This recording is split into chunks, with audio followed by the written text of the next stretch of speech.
করিয়া দুইটা লাত্তি দিয়া বিএনপি 1.5 বছরে বাইর করে দিব। আই এম সরি ফর কথা, দুটো লাত্তির মধ্যে না হোক, সালাম দিয়েই বাইর করে দিব। আমি ইউনূস সরকারের অধীনে কোনো ইলেকশন চাই না। আমি আইনজীবী হিসাবে, সিনিয়র অ্যাডভোকেট হিসাবে, মুক্তিযোদ্ধা হিসাবে বলছি, আমি ইউনূস সরকারের অধীনে কোনো ইলেকশন চাই না। ইউনূস সরকার হলো একটা পক্ষীয় সরকার। এটা হলো এনসিপি এবং জামাতের পক্ষের সরকার। জামাত যে ইউনূসের বিরুদ্ধে আন্দোলন, ইউনূস সাহেবের বিরুদ্ধে আন্দোলন করে, এটাও বোঝাপড়া করেই করতেছে যাতে ইলেকশনটা না দিতে হয়। এটা তারা বোঝাপড়া করে, এটা রাইটের বুঝ। কথাটা খুব বোঝার চেষ্টা করেন। তারেক রহমান সাহেবের সাথে হলো ইউনূস সাহেবের দিনের বুঝ, দিনের আন্ডারস্ট্যান্ডিং। আর আমিও জামাত তার সাথে হলো রাইটের আন্ডারস্ট্যান্ডিং, গভীর রাইটের আন্ডারস্ট্যান্ডিংটাই কিন্তু সত্য হয়। আমি এই কথাটা বললে যদি বিএনপি মনে করে ফজলুর রহমানকে এক্সপ্লেন করে দিতে পারে, কিন্তু এটা বিএনপির সাংঘাতিক ভুল সিদ্ধান্ত। কারণ ছাত্র দল তো ইলেকশনে জানে, ইলেকশন তো বিএনপির সিদ্ধান্তে গেছে।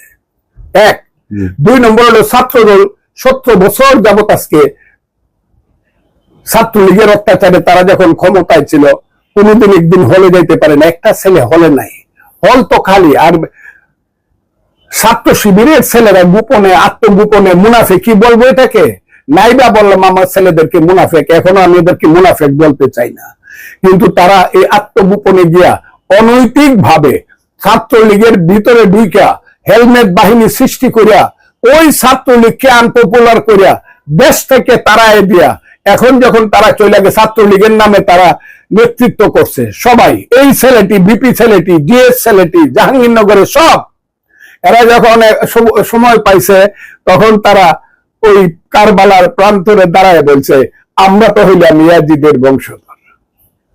আমাকে পরাজিত করার জন্য জামাত 500 কোটি টাকা খরচ করবে, এটা আমি হাজার হাজার মানুষের জন্য সবাই কইছি। কারণ তারা চায় না আমি পার্লামেন্টে যাই। আমি পার্লামেন্টে গেলে তাদের যে কালিমাখা মুখটা 54 বছর আগে আমার মাকে যারা ধর্ষণ করছিল, আমার বোনকে যারা ধর্ষণ করছিল, পিতার সামনে যারা সন্তানকে হত্যা করছিল, যারা মুনির চৌধুরী, আব্দুল আলিম চৌধুরী, মুফাজ্জল হায়দার চৌধুরীদেরকে হত্যা করছিল, এই যে বুদ্ধিজীবীদের হত্যা করে যারা মেধাশূন্য করছিল, আমি পার্লামেন্টে গেলে জামাতে সেই চেহারাটা পার্লামেন্টে সারা পৃথিবীতে তুলে ধরবো বলে জামাত আমাকে পার্লামেন্টে যাতে না যাইতে পারি 500 কোটি টাকা খরচ করবে। দর্শক আসসালামু আলাইকুম, আপনাদের সাথে আমি আতিক রহমান পূর্ণিয়া, আমাদের পূর্ণিয়ার খোঁজ এবং পূর্ণিয়ার ভিউ ইউটিউব চ্যানেল এবং ফেসবুক পেজে আপনাদের স্বাগত জানাচ্ছি। সমসাময়িক বিষয় নিয়ে আজকে আমাদের সাথে আবারও জাতির শ্রেষ্ঠ সন্তানদের একজন, আমাদের গর্বের মানুষ, বীর মুক্তিযোদ্ধা অ্যাডভোকেট ফজলুর রহমান, বিএনপির নেতা এবং বাংলাদেশের একজন সচেতন রাজনীতিবিদ, প্রবীণ রাজনীতিবিদ অ্যাডভোকেট ফজলুর রহমান। আপনাকে আমাদের দর্শকদের পক্ষ থেকে অনেক অনেক শুভেচ্ছা এবং স্বাগত জানিয়ে শুরু করছি আজকের এই আলোচনায়। আমরা শুরুতেই একটু জানতে চাই, দর্শক আপনারা জানেন যে ডাকসু এবং জাকসু নির্বাচনের পর বাংলাদেশে অনেকটা পাবলিক পারসেপশন শুরু হয়েছে এবং কেউ কেউ বলাও শুরু করেছেন যে আগামী নির্বাচনে বিএনপি খুব চ্যালেঞ্জে করবে, বিশেষ করে জামাতে ইসলামী, ইসলামী ছাত্র শিবির এবং বিএনপি বিরোধী যে অংশটি, সেই অংশ থেকে। এদিকে ফজলুর রহমান আজ প্রায় 16 বছর ধরে, তিনি 18 বছর ধরে বিএনপির সঙ্গে আছেন এবং বিএনপির চ্যালেঞ্জিং যে সময়গুলো, সেই সময়গুলোতে দলের জন্য কাজ করার চেষ্টা করেছেন। আমি একটু ফজলুর রহমান আপনার কাছ থেকে জানতে চাই যে এই যে একটা বিএনপি বলা হচ্ছে চ্যালেঞ্জের মুখে পড়েছে বা কিছুটা চাপ স্বীকারই করতে হয়, এটা থেকে বিএনপি কিভাবে বের হতে পারে, বিএনপির উত্তরণের প্রক্রিয়া কি আছে? ফজলুর রহমান, আপনাকে অসংখ্য ধন্যবাদ। আপনার চ্যানেলের সঙ্গে আমি অনেকদিন কথা বলেছি। আপনি আমার মন মানসিকতা এবং রাজনৈতিক যে আমার চিন্তা, এই ব্যাপারে আপনি সম্পূর্ণ ওয়াকিবহাল। আমি দেশের মানুষকে আমার সালাম জানাচ্ছি, আসসালামু আলাইকুম। আমার এই যে এখানে কথাটা বলছি, এটাই আমার সুস্পষ্ট কথা। আজকে হঠাৎ আপনাকে কি উত্তর দিব, আমি পরে এই উত্তরটা দিব। তো এখন আমি আপনাকে বলছি, ওই যে ঢাকা বিশ্ববিদ্যালয়ে পাশ করছে ছাত্র শিবির, নিজের নামে পাশ করে নাই, তারা একটা ঐক্যজোট করে একটা প্যানেল করছে, এইখানেও তাদের কাবার আছে। 2 হলো ছাত্র শিবির কোনোদিনই নিজেদের পরিচয় ঢাকা বিশ্ববিদ্যালয় দেয় না, এটা গোপনে গোপনে তারা একটা অর্গানাইজেশন শুরু করছে। 2, 3 নম্বর হলো ছাত্র শিবিরের বেশিরভাগ অধিকাংশ ছেলে পেলে যারা করছে, তারা 60, 70, 80 দশক, 90 দশক বা 2000 সন পর্যন্ত এদের কোনো অস্তিত্ব ঢাকা বিশ্ববিদ্যালয়ে ছিল না। এখন বাংলাদেশ পরিবর্তন হয়েছে, বাংলাদেশের মানুষের যে কোনো কারণেই হোক একটা চিন্তা আসছে। সেই চিন্তাটা মূলত শেখ হাসিনা সরকারের 15 বছরের শাসনের ব্যর্থতা, তাদের শাসনের সাংঘাতিকভাবে স্বৈরতন্ত্র একটা শাসন, মানুষকে গুম করে ফেলানো, জেলখানায় দিয়ে দেওয়া, অন্যায় অবিচার করা, লুট করা, এই যে শেখ হাসিনার 15 বছরের শাসন এবং কুশাসন, সেই কারণে মানুষে শেখ হাসিনা সরকার আবার এইটা করছে মুক্তিযুদ্ধের নামে। সেই মুক্তিযুদ্ধটার সাথে শেখ হাসিনা সরকারের নামটা জড়িত হওয়ার কারণে শেখ হাসিনাও গেছে, মুক্তিযুদ্ধ এইখানে অজনপ্রিয় এবং অপ্রিয় শব্দ হিসাবে প্রতিষ্ঠিত হয়ে গেছে। এইটা আমাদের জন্য দুর্ভাগ্যজনক। এই সুযোগটাকে কাজে লাগিয়ে মুক্তিযুদ্ধ বিরোধী শক্তি জামাত ইসলাম, তাদের ছাত্র ফ্রন্ট, আরো কিছু তাদের আন্ডা বাচ্চা যারা আছে 54 বছর যাবৎ যারা অত্যন্ত সংগোপনে গোপনে কাজ করে আসছিল, তাদের 71-এর পরাজয়ের প্রতিশোধ নেওয়ার জন্য আজকে 54 বছর পরে আইসা ঢাকা বিশ্ববিদ্যালয়ে তারা একটা ঘটনা প্রবাহে একটা জয় পাইছে, এবং জয়টা হলো বড় জয়।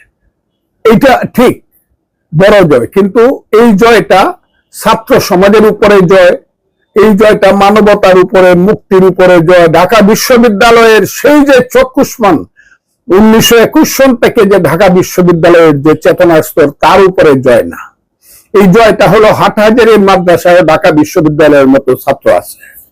হাটহাজারী মাদ্রাসার 60,000 ছাত্রের মধ্যে কে বিপি গিয়েছিল নিয়ে কেউ মাথা ঘামায় না। আমিও ঢাকা বিশ্ববিদ্যালয় এটা হাটহাজারী সিনিয়র মাদ্রাসার মতো একটা মাদ্রাসা মনে করি। এটার সমস্ত প্রশাসন, এটার ভাইস চ্যান্সেলর, এটার প্রক্টর, এরা সব হইল সেই জামাত শিবিরের অনুগত এবং অনুগ্রহভাজন ব্যক্তিরা এটা দখল করে বসে আছে, এবং প্রশাসনের প্রায় বেশিরভাগ অধিকাংশ লোকজন এদের সঙ্গে যুক্ত। ঢাকা বিশ্ববিদ্যালয়কে নিয়ে এখন চিন্তা করতে গেলে আমি কি বলবো, অনেক সময় ফজলুর রহমান এরকম করে কেন আমার চোখে পানি আসে। আমার এখনো মনে হয় আমি গিয়ে ছাত্র হিসাবে ওখানে ভর্তি হই, আমি 2 বছর ছাত্র থাকলে ঢাকা বিশ্ববিদ্যালয়ে এইসব অপরাজনীতি, অপসংস্কৃতি, ধর্মের নামে যে রাজনৈতিক তারুণ্যের মধ্যে রাজনীতির যে বিভ্রান্তি চলছে, এটা সুস্পষ্ট হয়ে যাবে, যেটা ছাত্রদল বা বিএনপি করতে পারে না। আমার বিএনপির প্রতি এটা অনুযোগ হইল, আমি তাদের প্রতি আমি তাদেরকে কি বলবো, অপরাধী বলছি না, আমি দোষও দিচ্ছি না, তবে অনুযোগ হইল নেতৃত্বের এমন কেন চিন্তা হবে যে ইলেকশনে গেলেই তারা পাশ করে ফেলবে, ইলেকশনে তারা যাবে কেন? 1990 সন থেকে 91 সন থেকে যেখানে কোনো ইলেকশন হচ্ছে না, একটা ইলেকশন হয়েছে শুধু 2019 সনে একটা ইলেকশন, 7 বছরও কোনো ইলেকশন হয় না, সেইখানে যাইতেই হবে কেন? বিএনপির নেতৃত্ব তাহলে একটা অদূরদর্শী সিদ্ধান্ত নিছে। এই কথা বললে আমার এলাকায় আমার কিছু মহাজন আছে, আপনি এইসব কথা কি বলে ফেললেন? আর এইসব কথা যদি না বলে বিএনপি যদি বলতো না, যেখানে বিএনপি বলছে স্থানীয় নির্বাচনে যাব না, উপজেলা নির্বাচনে যাব না, মেয়র নির্বাচনে যাব না, আগে হবে পার্লামেন্ট ইলেকশন, সংসদে, সেখানে সে এর চেয়ে গুরুত্বপূর্ণ ইলেকশন ডাকছে, ইলেকশনে গেল কেন? তাইলে এইখানে বুঝবার ভুল আছে। যখন হুসেন মরে গেছে ঢাকা বিশ্ববিদ্যালয়ের হলগুলোতে কিন্তু কমিটি দিতে দিল না ছাত্রদের, তারা কিন্তু কমিটি গোপনে করে বসে, তাহলে 1 2 নম্বর বড় হইলো এই দেশের সমস্ত অর্থনীতির মালিক হইলো এখন রাজনৈতিক দল হিসাবে জামাত। তাদের কাছে কত হাজার কোটি টাকা আছে মানুষের বলে আমি জানি না, তবে আমার ধারণা আমার এলাকাতে সাধারণ একটি ছেলে, সাধারণ পরিবারের একটি ছেলে এমপি নমিনেশন পাইছে আমার সন্তানের মতো। আমি ওরে দোষী না, কিন্তু ওরা যখন 27টা গরু জবাই করে 24টা ইউনিয়নে আলাদা ভাবে, আমার মনে হয় টাকা পায় কোথায়? জামাত ইসলাম দিচ্ছে। জামাত ইসলামের গরুর টাকা আসে কোথেকে? হাজার হাজার গরু তারা জবাই করছে এইবার জামাত ইসলাম প্রত্যেকটা হলে হলে। আমি শুনছি শুধু জিয়া হল এবং 21 হল, এই 2টা হলে বিএনপি কে অপমান করার জন্য এবং মুক্তিযুদ্ধকে অপমান করার জন্য এক একটা হলে 30 কোটি করে টাকা দিছে তারা। আমি প্রসঙ্গটা তুলছেন, যখন আপনার এলাকায় যদি নির্বাচনের সময় এরকম টাকা ছোঁয়াছুঁয়ি হয় আপনার নির্বাচনের ক্ষেত্রে? আমার নির্বাচন না, আমি তো করতেছি জামাতের আমিরের নির্বাচন যদি আমার দল বিএনপি যদি আমাকে দেয়, ও কুলাউড় থেকে দাঁড়াবে। আর আমার বন্ধু আছে আবুদ রাজা, হ্যাঁ হাতে ধরে কইমো আমি, তুমি থাকো, তোমার আমি সিট ছেড়ে দিব, আমি ওর সাথে কন্টেস্ট করবো কুলাউড়াতে, আমার সাথে কুলাউড়াতে উনি কন্টেস্ট করো। আমার এলাকাতে 500 কোটি টাকা তারা খরচ করবে, আবারও বললাম, তা তো আল্লাহর রহমত। এবং বিএনপি যদি, আমি একটা কথা বলি, বিএনপি যদি আমাকে বঞ্চিত না করে, তাহলে 500 কোটি টাকা 5000 কোটি টাকা খরচ করে এই পল্লীটা নষ্ট গ্রামে আমাকে ফেল করতে পারবে না। আল্লাহর রহমত, আল্লাহর রহমত, আল্লাহর রহমত। যে আমি ওই প্রসঙ্গটা আবার থাকি, জামাত ইসলামের কৌশলে কিছু চেঞ্জ করছে। তারা দেখা যাচ্ছে যে বলতেছে যে আমরা ছাত্রদের পাশে আছি, তারপরে মুক্তিযুদ্ধের ক্ষেত্রে তারা বুদ্ধিজীবী স্মৃতিসৌধে যাচ্ছে, তারপর তারা সনাতন ধর্মাবলম্বীদের রাকসুতে মনোনয়ন দিচ্ছে, হিন্দু লোকজনকে তারা দলে ভিড়াচ্ছে। তারপর এর বাইরেও তারা, আমরা যেটা দেখেছি 80 দশক 90 দেশে আমাদের দেখা যেটা, যে তাদের একটা দুর্নাম ছিল রক কাটা পার্টি হিসেবে, সাংঘাতিক দুর্নাম ছিল, ঘটনা ঘটেছে অনেকগুলো, সেগুলো রিসেন্টলি তাদের এই কর্মকাণ্ডগুলোর সামনে নাই, আসে না। এই কৌশলটা কি বাংলাদেশে তার ভোট পাওয়ার জন্য কোনো সামনে বড় কোনো অবদান রাখছে, তার এই যে সফট একটা নমনীয় চেহারা, নাকি আসলে যে আমাদের কোনো পরিবর্তন হয়েছে 71 থেকে এখন পর্যন্ত? আপনি যে মুক্তিযুদ্ধ হিসেবে সেটা আমি আপনাকে বলি, জিনিসটা এইভাবে বলি, আপনি তো জন্ম হয়েছে মুক্তিযুদ্ধের পরে, জি, কারণ আপনার বাবা আমার নেতা ছিলেন, মান্নান খান ছাত্রলীগের বিশাল নেতা ছিলেন, তোফায়েল আহমদের সমসাময়িক নেতা। আপনি মান্নান খানের ছেলে, কিন্তু আপনি জন্ম হয়েছে স্বাধীনতার পরে। আমি আপনাকে বলি, স্বাধীনতার সময় যখন যুদ্ধ শুরু হয়েছে, তখন আমার কিশোরগঞ্জে কিন্তু অন্তত 300 হিন্দুরে দরিয়া শহীদ মসজিদের নাম বানাইছিল, মৌলানা সাহেবরা বানাইছিল, এটা মুসলমান বানাইছিল। এবং এর মধ্যে এই যে সুলাইকার হিন্দু, আমার ভট্টাচার্য, চক্রবর্তী, এইরকম বহু লোকজন আইসে, নামাজ পড়ছে, গরুর মাংস খাইছে, এরা মুসলমান হয়েছে। কিন্তু 16 ডিসেম্বরে কিশোরগঞ্জ স্বাধীন হয়েছে, 17 ডিসেম্বরে কি এরা কেউ মুসলমান ছিল? এসব হিন্দু জীবনের ভয়ে করে, এরা মনে করতেছে হিন্দুরা যে বোধহয় জামাত ক্ষমতায় যাবে। এক, আর জামাতের কাছে এত অফুরন্ত টাকা আছে, হিন্দুদের মধ্যে এমন কিছু বাজে মানুষ আছে। আমার এলাকাতে আছে একটা হিন্দু ছেলে, আমার এলাকায় এতে নিকৃষ্ট শ্রেণীর পদার্থ পৃথিবীতে জন্ম হয়নি একটা ছেলে। একদিন শেখ মুজিবকে বলতেছে ফজলুর রহমান কেন ইসলামের বিরুদ্ধে বলে এইসব বলতেছে, এই দিনে বক্তৃতা করছে, আমার বক্তৃতার কারণে নাকি ঢাকা বিশ্ববিদ্যালয়ের ছাত্ররা ছাত্রদল ফেল করে গেছে। নিকৃষ্ট শ্রেণী এরা, হিন্দু রাজাকার আছে কিছু, আমি দেখি ও আমার এলাকার ছেলেটা একটা হিন্দু রাজাকার, এরকম রাজাকার কিছু আছে। এরা কি আইলো গেল, এটাতে কিচ্ছু আসে যায় না, কিচ্ছু আসে যায় না, আবার সঠিক সময়ে সঠিক হয়ে যাবে। আমি একটা ক্লিয়ারলি কথা বলি, এইটা ওদের উপরে নির্ভর করতেছে বিএনপি কি মুক্তিযুদ্ধের পক্ষে রাজনীতি করবে কি করবে না।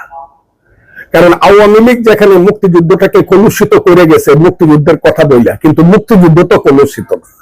একজন ইমাম সাহেব একটা মসজিদে ইমামতি করে, সে একটা ধর্ষণ কেসে করে যাবজ্জীবন কারাদণ্ড হয়ে গেছে। এর অর্থ এই না যে নামাজ আর পড়া যাইব না, মসজিদে আর যাওয়া যাব না, কারণ ইমাম সাহেবের জেল হয়ে আছে, ইমাম সাহেব ধর্ষণ করে। একদিন ইসলাম খারাপ তো না, শেখ হাসিনা খারাপ, আওয়ামী লীগ খারাপ কাজ করছে 15 বছর, এই যে কারণে মুক্তিযুদ্ধ খারাপ কাজ হয়ে গেছে। এইটা হলো উদাহরণটা আমি দিলাম এই কারণে। মুক্তিযুদ্ধ থাকবে, মুক্তিযুদ্ধের এখন ফিল্ড খালি। আমি খুব ক্লিয়ার কথা আপনাকে বলছি, এটা যদি বিএনপির নেতারা শোনে, আমার এলাকার নেতারা শোনে, আমার পক্ষে না বিপক্ষে, আমি এটা জানতে চাইবো না। আমি খুব ক্লিয়ারলি বলি, এখন মুক্তিযুদ্ধের ফিল্ড খালি। মুক্তিযুদ্ধকে আক্রমণ করতেছে জামাত।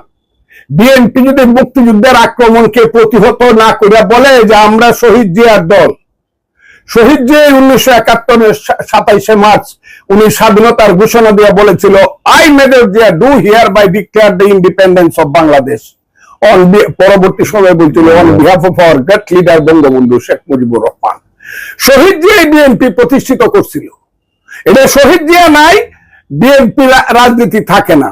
সেই শহীদ জিয়ার কথা চিন্তা করে বিএনপি যদি না বলে, এই বেটারা যারা মনে করতেছে আওয়ামী লীগ পালায় গেছে বলে মুক্তিযুদ্ধ পালায় গেছে, না, মুক্তিযুদ্ধ পালায় নাই, আমরা শহীদ জিয়ার দল, মুক্তিযুদ্ধের পক্ষে।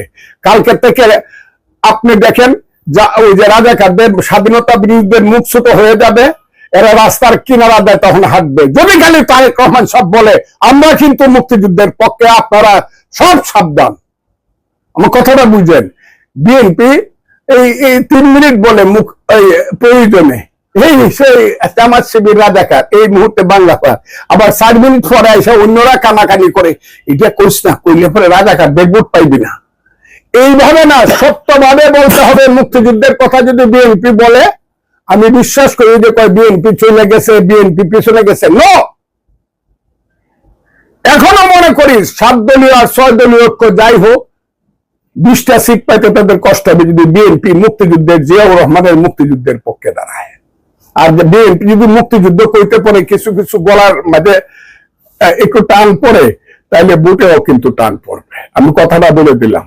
আর বিএনপি যদি একদম মুক্তিযুদ্ধ ভুলে যায়, আমি আবারও যে বিএনপি নেতারা শোনার জন্য কথাটা বলছি, একদম যদি মুক্তিযুদ্ধকে বিএনপি বাদ দেওয়া দেয়, তাহলে ওই যে আমি কইছি মুক্তিযুদ্ধের পক্ষে, এটা তো এখন কইতেছি না, আমি তো বড় বেলায় কইতেছি মুক্তিযুদ্ধের পক্ষে একটা দল হবে।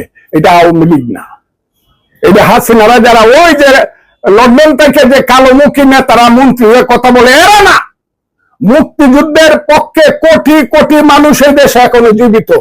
এখনো 1,12,000 70 থেকে 80 বছর পর্যন্ত 1,12,000 মুক্তিযোদ্ধা আছে। প্রত্যেকেই যার যার এলাকাতে সম্মানিত ব্যক্তি। আর কোটি কোটি যুবক আছে। এই যে বিএনপিতে কোটি কোটি তরুণ আছে, ছাত্র আছে, যুবক আছে, এরা কিন্তু মুক্তিযুদ্ধ চায়। আমি ভিন্ন একটা প্রসঙ্গে যেতে চাই এই মুহূর্তে, সেটা দিয়ে হয়তো আজকে আমরা শেষ করবো। এটা হলো দেশের রাজনীতি, আপনি নিশ্চয়ই খেয়াল করছেন, খবর সবই রাখেন যে আওয়ামী লীগ একদিকে কোণঠাসা, কিন্তু আওয়ামী লীগের ভোট একটা ফ্যাক্টর। ডাকসুতেও বিএনপি বলছে যে আওয়ামী লীগের ভোট জামাতে গেছে, নিশ্চয়ই ফ্যাক্টর। তারপর জাতীয় পার্টি নিষিদ্ধ করার আলাপ সালাপ উঠছে, 14 দল নিষিদ্ধ করার আলাপ উঠছে। এর মধ্যে আবার জামাতে ইসলামী তারা সেকেন্ড হবে কিনা এরকম একটা প্রতিযোগিতা ছিল। এখন আবার তারা জামাত সহ ইসলামী ঐক্যজোট 3 দফা দাবিতে আন্দোলনে যাচ্ছে। একটা হলো পিআর, একটা হলো 14 দল নিষিদ্ধ, আর একটা হলো জুলাই সনদকে বাস্তবায়ন করা। বিএনপি এগুলোর বিরুদ্ধে। তার মানে রাজনীতিতে কি ইলেকশনটা নিয়ে, এবং গতকালকে সাউদ্দিন আহমেদ বলেছেন বিএনপি যে ইলেকশন না হলে দেশের স্বাধীনতা সার্বভৌমত্ব নস্যাৎ হবে, ফেব্রুয়ারিতে যদি না হয়। তাহলে ইলেকশন নিয়ে কি এখনো অনিশ্চয়তা? এই সরকার কি এখনো ক্যাপাবল না ইলেকশন করার বিষয়ে? আপনার এই বিষয়ে একটু মতামত জানতে চাই। কাজে ইলেকশনটা হইল বলে আমি মনে করি না। 1 2 নম্বর হইল ইলেকশনটা হইলে যদি জামাত আসে, পিআর ছাড়া পিআর হবে না দেশে। যদি জামাত পিআর করতে পারে, বাপের বেটা, আমি তাদেরকে বলবো পিআর যদি এইবার করতে পারে জামাত, পরে পার্লামেন্টে তারা পাস করে করতে পারবে কিনা সেটা ভিন্ন। কিন্তু এইবার যদি করতে পারে, এই পিআর করার কোন রাইট এই সরকারের নাই, এই কমিশনের নাই। করলে পরে কিন্তু খবর আছে, আমি বাংলাটা কেন জানি শিক্ষা ফেলছি, করলে পরে খবর আছে এই আলিরিয়াজদেরকে এই দেশে কেউ অথরিটি দেয় না সংবিধান পরিবর্তন। পিআর মানে সংবিধান পরিবর্তন। আর সংবিধান পরিবর্তন যেখানে বিএনপি চায় না, এরপরে যদি করে, তাহলে এই দেশে এদের অস্তিত্ব 24 ঘন্টা থাকবে, অনলি 24 আওয়ার্স। কাজে এটা হবে না, পিআরে হবে না। জামাত যদি ইলেকশনে যায় বুদ্ধিমানের কাম করবে। কেন জানেন? কারণ জামাত গেলে পরে একদিকে বিএনপির সঙ্গে থাকবে কিছু দল, আর একদিক দিয়ে জামাতের সঙ্গে থাকবে ইসলামিক দলগুলো সহ কিছু দল। তাহলে 2টা ভোট অত ইলেকশন বিএনপির। তখন জামাতটা হবে এই দেশের ইরানের ওয়ার পার্টি, আয়াতুল্লাহ খুমেনির পার্টি। আমাদের আমিরুল মুমিনিন হবে আয়াতুল্লাহ খুমেনি। আমার কথাটা খুব বোঝার চেষ্টা করেন। এই দেশটা আমি চাই না। এখানে যদি বাঁচতে হয় দেশকে, মুক্তিযুদ্ধের পক্ষে একটা দল মধ্যে থাকতে হবে। আর মুক্তিযুদ্ধের পক্ষে দল থাকবেই, এবং সেই দলটা জামাতের চেয়ে 3 গুণ সিট বেশি পাবে। একা দাঁড়াইলেও 3 গুণ সিট বেশি পাবে, কারণ মুক্তিযুদ্ধের ভোট আছে এই দেশে এখনো 50%-এর উপরে। এটা আওয়ামী লীগ না, কিন্তু আবারও বলতেছে এটা আওয়ামী লীগ না, কিন্তু মুক্তিযুদ্ধের পক্ষে। এরা অনেকে আওয়ামী লীগ করে না। 300 লোক আছে যারা পলিটিক্স করছে, যাদেরকে মানুষ একটা এলাকার এক একটা লোককে স্টার হিসাবে চিনে, কিন্তু টাকা নাই, পয়সা নাই, মুখ লুকায় পড়ে থাকে। ওই যে অত্যাচারের কারণে, বিভিন্ন অত্যাচারের কারণে সেই স্টার গুলা তখন মুক্তিযুদ্ধের পক্ষে দাঁড়িয়ে দেব। আমি তো বললাম স্কুলে হেডমাস্টার নমিনেশন নিব, সে মুক্তিযোদ্ধা ছিল বা মুক্তিযুদ্ধ করে রিটায়ার করছে। কলেজের প্রিন্সিপাল নিব, এলাকার ডাক্তার নিব, সমাজসেবী নিবে, ভালো মানুষ নিবে, ভালো ব্যবসায়ী নিবে, সব ব্যবসায়ী নিবে মুক্তিযুদ্ধের পক্ষে। সেই দল বিএনপি ফার্স্ট হইব, সেই দল সেকেন্ড হইব। বহু দূরে জামাত ইসলাম জোট থার্ড হবে। এই কারণে তো চায় না জামাত ইসলাম অন্য কেউ মধ্যে আসুক। তুমি আর আমি ইলেকশনে দেশে হবে না।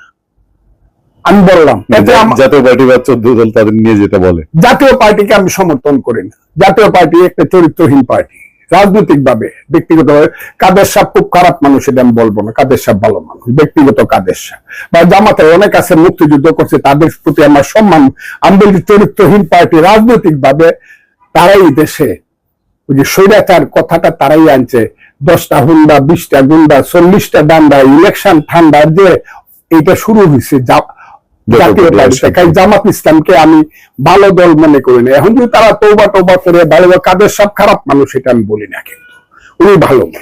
জামাত যে এখন এই যে মুক্তিযুদ্ধের পক্ষে বলতেছে, গতকালকে তার দায়িত্বশীল নেতা বললো যে না, মুক্তিযুদ্ধ স্বীকার করলে তো এই দেশেও স্বীকার করা হয়, শহীদ বুদ্ধিজীবী স্মৃতি শুধু যাচ্ছে, তাহলে কি তারাও পাপ? শহীদ বুদ্ধিজীবী স্মৃতি শুধু গিয়ে এই ছেলেটা কি, ছেলেটার নাম কি, বিপিজে, ও তো মাদ্রাসার ছেলে। ওর বাড়ি কোন সময় জানি সাতখানিয়া লোহাগড়া, কোন সময় দেখি আবার ওর বাড়ি হইলো খাগড়াছড়ি অঞ্চলে। বাড়ি ঘরের তো ঠিক নাই, কোনখানে বাড়ি ঘর আগে কয়ে লোক আমারে এইগুলা কয়ে বিপিসিপি দিয়া কোনো কাম হইতো না, যত বড় কথাই হোক। আমি বলি তারা গিয়ে ওই যে ওখানে তো গেছে রায়ের বাজারে গিয়ে মুনির চৌধুরী আছে, আলিম চৌধুরী এখানে আছে, আত্মা আছে, এখানে মুফাজ্জল হায়দার চৌধুরী আছে, গিয়াসউদ্দিন আহমদ আছে, ওই যে বই লেখছে কি বুলেট, এরপরে ডিসি দেব আছে, এরা আছে। এরা গিয়া কি কইছে, মুনির চৌধুরী বেহেস্তে যাও, হে আল্লাহ মুনির চৌধুরী বেহেস্তে নাও। এই ছেলেরা বিপিজিএসরা কি এই দোয়াটা করছে কিনা আমার জানতে খুব ইচ্ছা করে। বেহেস্তে যে নেও, যারা তাদেরকে হত্যা করছে আল্লাহ তাদেরকে হাবিয়া দুজকে নেও, ওই কথাটা কইছে কিনা? কারা তাদেরকে হত্যা করলো? তাদের পূর্বপুরুষ ইসলামী ছাত্র সংঘ, জামাতে ইসলাম, আল বদর। তাইলে তারা যদি গিয়া থাকে, খুব ভালো কাম করছে, গিয়া কোক, হে আল্লাহ মুনির চৌধুরী সহ সবাইকে আল্লাহ তুমি বেহেশত দান করো। এরা যে কারণে রক্ত দিছে, হে আল্লাহ সেই বাংলাদেশকে তুমি হেফাজত করো। আর যারা তাদেরকে হত্যা করছে 1971 সনের 10ই ডিসেম্বর থেকে 16ই ডিসেম্বর পর্যন্ত, আল্লাহ তাদেরকে হাবিয়া দুজকে নেও, জাহান্নামে নেও। তাইলে তো গোলাম আজম থেকে দৌড়িয়া যা আছে, সে নিজামী থেকে দৌড়িয়া, মুজাহিদ থেকে দৌড়িয়া, কামরুজ্জামান থেকে দৌড়িয়া যত আছে সবার নামে তাদের পড়তে হবে, আল্লাহ তাদেরকে হাবিয়া দুজকে নেও। এটা করছে কিনা জিজ্ঞাসা করেন, তারপরে আমি যে মোদের চরিত্রটা ঠিক হয়েছে কিনা। কথাটা খুব ক্লিয়ার। আমারে মারতে পারে তার আইসা, কিন্তু আমি জিজ্ঞামু তাদেরকে তোমরা কি দোয়াটা করছো, কার পক্ষে? মুনির চৌধুরীর পক্ষে করলে তো ওরা দুজকে যাবে। আর যদি এই বেগিয়া করে থাকো, উল্টা করে থাকো, সেটা আমি এখন করতে চাই না। যদি মানুষকে দেখাইবার জন্য করে থাকো, তাহলে দুইটা পাপ করছো। একটা হলো লোক দেখানো ভাবে গেছো, তোমার মনে একরকম, মুখে একরকম মুনাফিকি, এটা দুইটা পাপ। সোজা হিসাব। স্মৃতিসৌধ গেলে কিন্তু তাদেরকে বলতে হবে, হে আল্লাহ 71 সনে যারা শহীদ হয়েছে তাদেরকে বেহেশতে নেওয়া, যারা তাদেরকে হত্যা করছে এবং হত্যার সহযোগী তাদেরকে দুজকে নেওয়া। এটা প্রকাশ্যে বলতে হবে, আমরা শুনতে চাই কান দিয়া। তখন বুঝবো যে ছেলেরা ভালো কাম করতেছে। চালাকি করে আসবো না। এদেশে মুক্তিযুদ্ধের রাজনীতি হবে, আপনি খুঁজলেন না? মুক্তিযুদ্ধের রাজনীতি হবে বলে ফজলুর রহমান এটা কয়, যাইবো না তাদের সাথে। আমি তাদের সাথে যাবো কিনা জানি না, কিন্তু আমি দোয়া করবো, হে আল্লাহ মুক্তিযুদ্ধ দেশে জয়ী হোক, সততা জয়ী হোক, এই দেশে 30 লক্ষ মানুষের আত্মা শান্তি পাক, 2 লক্ষ মানুষের ইজ্জত, মায়ের ইজ্জত তুমি আল্লাহ সম্মানিত করো। এই কারণে আমি মুক্তিযুদ্ধকে সমর্থন করি। নিজে যুদ্ধ করছি, একটি ফুলকে বাঁচাবো বলে যুদ্ধ করি, একটি মুখের হাসির জন্য যুদ্ধ করি, একটা মুখের হাসি চাই বলে এত কথা বলি। আপনাকে অসংখ্য ধন্যবাদ।